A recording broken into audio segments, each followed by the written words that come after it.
اچھا، ایک اور سوال سبیلوں کے حوالے سے پوچھا جاتا ہے کہ محرم میں سبیلیں لگانا، ان سبیلوں سے پانی پینا. تو دیکھیں وہ بھی شیعہ حضرات کا مسلک ہے، ان کا کانسیپٹ ہے کہ وہ حضرت حسین کے نام کی سبیلیں لگاتے ہیں. میں بار بار کہہ رہا ہوں کسی کو چھیڑے نہیں، اپنا مسلک چھوڑے نہیں، دوسرے کو چھیڑے نہیں. یہ میں اہل سنت والجماعت کے لیے مسائل ریکارڈ کروا رہا ہوں کہ ہمارے لیے کسی بھی چیز کے جائز اور ثواب ہونے کے لیے دلیل کی ضرورت ہے. دلیل قرآن و سنت ہے، صحابہ ہیں. تو ہمیں نہ اہل بیت سے اس کا کوئی ثبوت ملتا ہے، نہ صحابہ سے، نہ قرآن و سنت سے کہ محرم میں صحابہ نے سبیلیں لگائیں.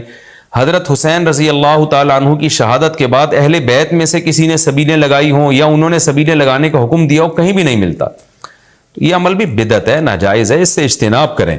اور ایک عجیب بات ہے، کبھی آپ اس کو غم کا مہینہ کہتے ہیں اور کالے کپڑے پہنتے ہیں اور سبیلیں لگا کے لوگوں کو شربت پلا رہے ہیں. تو یہ تو خوشی کے موقع پہ ہوتا ہے نا، خوشی کے موقع پہ کھلایا پلایا جاتا ہے. تو یہ ایک کنفیوژن ہے کہ یہ خوشی منا رہے ہیں کہ غم منا رہے ہیں. تو کھلانا پلانا خوشیوں کے موقع پہ ہوتا ہے.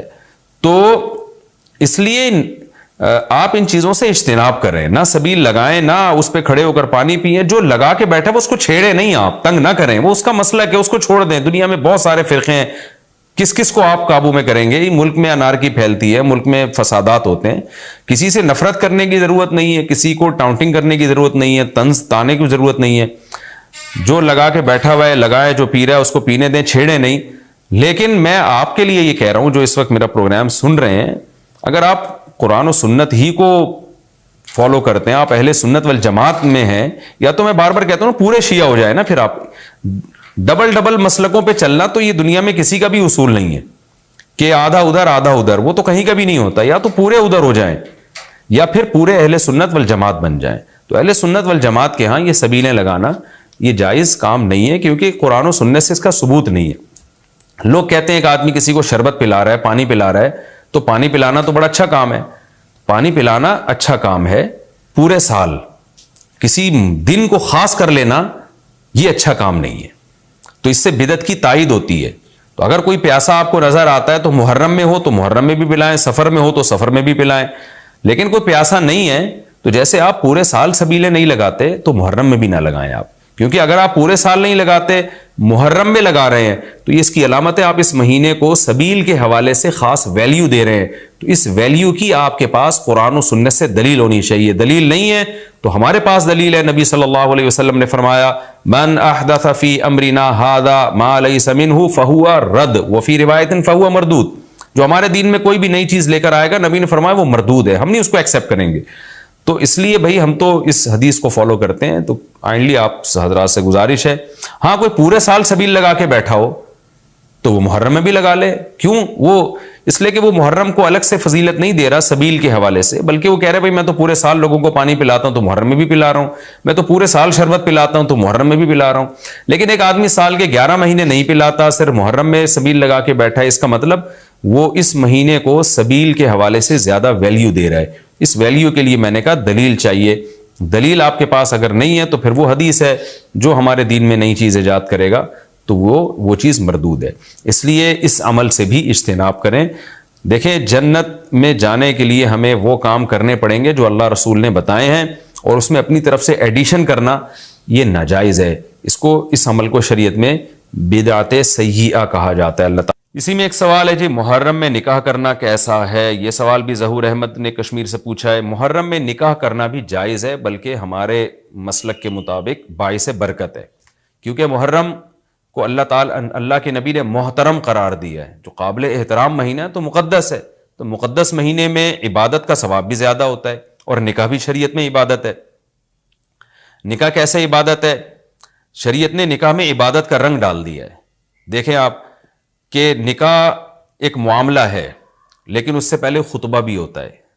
خطبہ جمعے کی نماز سے پہلے ہوتا ہے، خطبہ عید کی نماز سے پہلے ہوتا ہے، خطبہ استسقاء کی نماز سے پہلے ہوتا ہے، خطبہ حج میں ہوتا ہے. یہ ساری عبادتیں ہیں نا جس میں خطبہ ہے.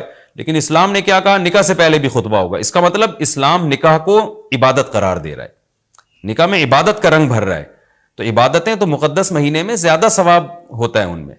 تبھی آپ دیکھیں نبی صلی اللہ علیہ وسلم نے فرمایا رمضان کے بعد سب سے زیادہ روزوں کا ثواب محرم میں ملتا ہے. کیوں؟ مقدس ہے نا، تو عبادت کا ثواب بڑھ گیا اس میں.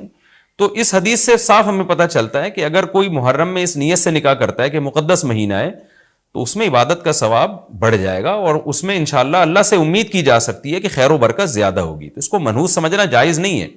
اگر آپ کہتے ہیں اس مہینے میں چونکہ حضرت حسین رضی اللہ تعالیٰ عنہ کی شہادت ہوئی ہے اس لیے منحوس ہے، تو یہ غلط ہے. ایک تو ہماری نظر میں شہادت ایک بہت مقدس مقام ہے، اس کی وجہ سے کوئی مہینہ منحوس نہیں ہو سکتا. مقدس تو ہو سکتا ہے، منحوس نہیں ہو سکتا. دوسری بات یہ کہ یکم محرم سے لے کے 29 یا 30 ذی الحجہ تک اسلامی تاریخ میں کوئی ایسا دن نہیں ہے جس میں کسی مقدس شخصیت کی شہادت نہ ہوئی ہو یا کسی پہ ظلم نہ ہوا ہو. اگر آپ تاریخ کے اوراق اٹھا کے دیکھیں، ہر مہینے ہر تاریخ کو کوئی نہ کوئی اسلام میں اچھا واقعہ بھی ہوا ہے اور برا واقعہ بھی ہوا ہے. حضرت عثمان رضی اللہ تعالیٰ عنہ کی شہادت ہوئی باغیوں کے ہاتھوں، خود نبی صلی اللہ علیہ وسلم کی وفات ہوئی ربیع الاول میں، اور بھری ہوئی ہے نا اسلامی تاریخ. حضرت علی رضی اللہ تعالیٰ عنہ کی شہادت ہوئی. تو ان تمام شہادتوں کے آپ ایام نکالیں، ان کے مہینے نکالیں، کوئی مہینہ نہیں بچے گا.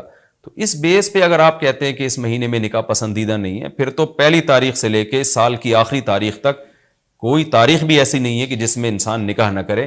اس کا مطلب پھر آپ کنوارے چھڑے چھاٹی گھومتے رہیں اور مسلمانوں کی پھر گروتھ ریشو تو میرا خیال ختم ہو جائے گا، مر جائیں، کہاں پیدا ہوں گے لوگ. اور اگر آپ کہتے ہیں کہ نہیں جی کسی شخصیت کے کسی دن میں انتقال کر جانے سے یا شہید ہو جانے سے یا اس پہ ظلم ہونے سے وہ دن منحوس نہیں بنتا، تو پھر 10 محرم بھی منحوس نہیں ہے. 10 محرم میں بھی آپ نکاح کر سکتے ہیں اور محرم کے بقیہ تاریخوں میں بھی آپ نکاح کر سکتے ہیں. اور روایات میں ہمیں ملتا ہے کہ بعض بڑے بڑے حضرات تھے جن کے محرم کے مہینے میں نکاح ہوئے. میں اس بحث میں نہیں جاؤں گا، پھر اس میں تاریخی روایات ہیں، کوئی کہتا ہے فلاں تاریخ تھی، کوئی کہتا ہے، پھر لوگ اس پہ ایک غیر ضروری بحث میں چلے جاتے ہیں. لیکن ہمیں ایسے واقعات ملتے ہیں. تو اس لیے اس بارے میں، اور پھر شریعت میں جلد نکاح کی ترغیب ہے. نکاح کو ڈیلے کرنا یہ شریعت میں پسندیدہ کام نہیں ہے. اس بیس پہ تو ڈیلے کیا جا سکتا ہے نکاح کہ آپ کو رشتہ سمجھ میں نہیں آ رہا، مشورے کر رہے ہیں، لیکن جب ایک دفعہ رشتہ سمجھ میں آ جائے تو اسلام کا حکم یہ ہے کہ اس میں جلدی کی جائے. صحیح ہے، بخاری کی مشہور حدیث ہے، نبی صلی اللہ علیہ وسلم کی خدمت میں خاتون آئیں، عرض کیا کہ یا رسول اللہ میں آپ سے نکاح کرنا چاہتی ہوں. آپ نے چہرہ مبارک کو جھکا لیا، آپ کا ارادہ نہیں تھا. ایک اور صحابی کھڑے ہوئے، عرض کیا یا رسول اللہ آپ میرا ان سے نکاح کر دیں. اسی محفل میں نبی نے ان صحابیہ کا ان صحابی سے نکاح کرا دیا. تو آپ نے تو یہ نہیں پوچھا کہ یہ محرم کا مہینہ چل رہا ہے یا سفر کا مہینہ چل رہا ہے یا ربیع الاول کا مہینہ چل رہا ہے. ڈیلے نہیں کیا اس کو، اس لیے کہ خود آپ کی تعلیمات یہ ہیں کہ نکاح میں جلدی کی جائے. تو اگر آپ کو محرم میں رشتہ ملتا ہے، آپ ربیع الاول تک ڈیلے کرتے ہیں محرم کی وجہ سے یا سفر تک ڈیلے کرتے ہیں، تو یہ ڈیلے کرنا خود قرآن و سنت کے خلاف ہے. جس چیز میں تعجیل مقصود ہے، جس چیز کو شریعت نے جلدی کا حکم دیا. عبداللہ بن مسعود رضی اللہ تعالیٰ عنہ فرماتے تھے، مصنف ابن ابی شیبہ کی روایت ہے کہ مجھے پتا چل جائے نا کہ میری زندگی میں صرف ایک رات باقی ہے، اگلے دن میں نے مر جانا ہے، اور میرے نکاح میں کوئی عورت نہ ہو، میں وہ رات بھی نکاح کے بغیر نہیں گزاروں گا، میں بیوی کے بغیر نہیں گزاروں گا، اس خوف سے کہ مجھے کہیں فتنہ نہ ہو جائے. صحابہ کرام جو تقوی کے اعلیٰ معیار پر تھے اور جن سے گناہ کا اندیشہ بہت کم تھا اور کہیں معاشرے میں بے حیائی پھیلی ہوئی نہیں تھی، وہ تو ان کا تو یہ کانسیپٹ تھا کہ بھائی ہم بیوی کے بغیر ایک دن نہیں گزاریں گے، کہیں ایسا نہ ہو کہ برائی میں پڑ جائیں. اور آج چاروں طرف بےہودگی پھیل رہی ہے، چاروں طرف بے شرمی، بے حیائی، انٹرنیٹ پر بےہودہ چیزیں، آپ یوٹیوب میں ویڈیو میں جائیں فوش چیزیں آ رہی ہیں، ہر چیز آپ کی شہوت کو برانگیختہ کرنے والی ہے. اور اس میں آپ یہ کہیں کہ ایک رشتہ طے بھی ہو چکا ہے، آپ صرف اس بیس پر آپ اس کو ڈیلے کر رہے ہیں، ایک مہینہ 2 مہینہ، لوگ سفر میں بھی نہیں کر رہے ہوتے، اور اس بیس پہ آپ ڈیلے کر رہے ہیں. اس میں خطرہ ہوتا ہے کہ مرد کسی گناہ میں نہ پڑ جائے، عورت کسی گناہ میں نہ پڑ جائے. تو شریعت اس کی آپ کو اجازت نہیں دیتی ہے. اور پھر اس میں یہ بھی ہوتا ہے کہ اگر آپ ڈیلے کرتے ہیں تو منگنیاں توڑنے کا شیطان کو موقع بہت ملتا ہے. میرے سامنے ایسے درجنوں واقعات ہیں، رشتہ طے ہوا لیکن جی چونکہ محرم ہے یا سفر آ رہا ہے تو ہم ربیع الاول میں کریں گے، یا منگنی کو کسی بھی وجہ سے ڈیلے کر دیا. تو جب منگنی ڈیلے ہوتی ہے، یعنی نکاح ڈیلے ہوتا ہے، منگنی ہو گئی، نکاح کو ڈیلے کر رہے ہیں آپ، اس میں شیطان پھر دونوں کو لڑواتا ہے. منگنیاں ٹوٹتی ہیں، اکثر نفرتیں پھیلتی ہیں، غلط فہمیاں، بدگمانیاں شیطان کو پھیلانے کا موقع ملتا ہے. اس لیے شریعت میں تو منگنی کا لفظ ہی نہیں ہے، شریعت میں ہے خطبہ. خطبہ کا مطلب نکاح کا پیغام بھیجا، ان کو جب سمجھ میں آ گیا تو فوراً نکاح کر دیا. بیچ کا کوئی راستہ نہیں اللہ نے رکھا. تو چاہے وہ محرم ہو، چاہے وہ سفر ہو، چاہے وہ ربیع الاول ہو، چاہے وہ ربیع الثانی ہو. ہاں کوئی اس وجہ سے ڈیلے کر رہا ہے نکاح، کوئی واقعی شرعی عذر ہے اس کو، وہ بہت سارے مسائل ہیں، لیکن محرم کا ہونا بہرحال کوئی شرعی عذر نہیں ہے. تو اس لیے ہم اس میں نکاح کو جائز سمجھتے ہیں، باعث برکت سمجھتے ہیں. پھر میں بار بار بتا رہا ہوں کہ جو وہ شیعہ حضرات جو کر رہے ہیں ان کو کرنے دیں، میں آپ کو آپ کے مسلک کی بات بتا رہا ہوں. ہم جو قرآن و سنت کو اور اصحاب رسول کو فالو کرتے ہیں اور اہل بیت کو بھی مانتے ہیں، ہم ان کی بات کر رہے ہیں. وہ بھی دعویٰ کرتے ہیں کہ ہم مانتے ہیں، تو ان کو ان کے دعوے پہ رہنے دیں. ہم تو وہی بات کریں گے جو ہمیں صحیح لگے گی.